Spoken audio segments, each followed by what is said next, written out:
Hello नमस्ते and good morning शुभ moment. अहिले हामी यस मार्केट जाँदैछौँ। म र बाबु भएर हामी हिँडेको वे चाहिँ यसलाई के भन्छ भने फास्ट फुड वे भन्छ। यसमा पैदल यात्रीहरू मात्रै हिँड्छन् यसमा, यो बाटोमा चाहिँ यता, अनि यतापट्टि चाहिँ गाडीहरू हिँड्छ। हामी यस मार्केट नजिकै पुग्न लागिसक्यौँ। फर्स्टमा हामी एकछिन भाउजूकोमा गएर आउँछौँ।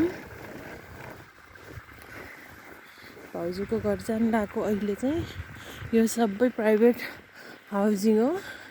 यसमा चाहिँ तपाईँले यदि राम्रोसँग कमाउनु भएको छ, इन्कम छ भने तपाईँले यहाँ घरहरू अपार्टमेन्टहरू किनेर बस्न सक्नुहुन्छ। यस्तो हुन्छ यहाँको अपार्टमेन्टहरू।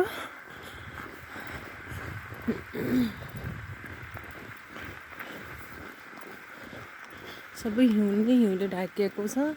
अहिले खासै रमाइलो देखिँदैन, तर समर भइसकेपछि सबैतिर हरियाली फुलहरू फुलेको हुन्छ।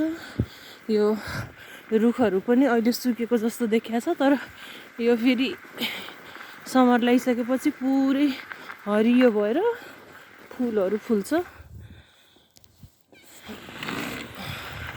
यो सबै यहाँ कुनै बेरी हो, चेरी हो, कुनै चाहिँ चेरीहरू, अनि कुनै स्याउहरू हो।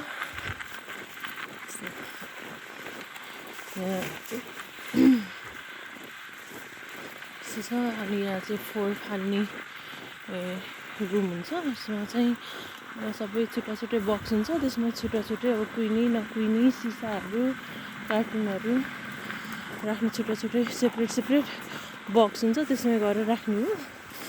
अनि आउँछ गाडीले, भरिसकेपछि गाडी आउँछ, गाडीले लिएर जान्छ। अनि चाहिँ यो सबै प्राइभेट अथवा के भन्छ, यो भेकाको एकै हो।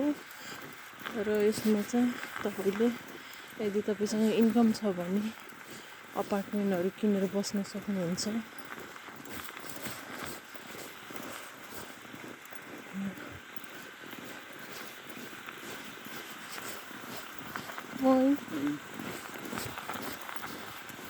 यो चाहिँ प्ले ग्राउन्ड हो।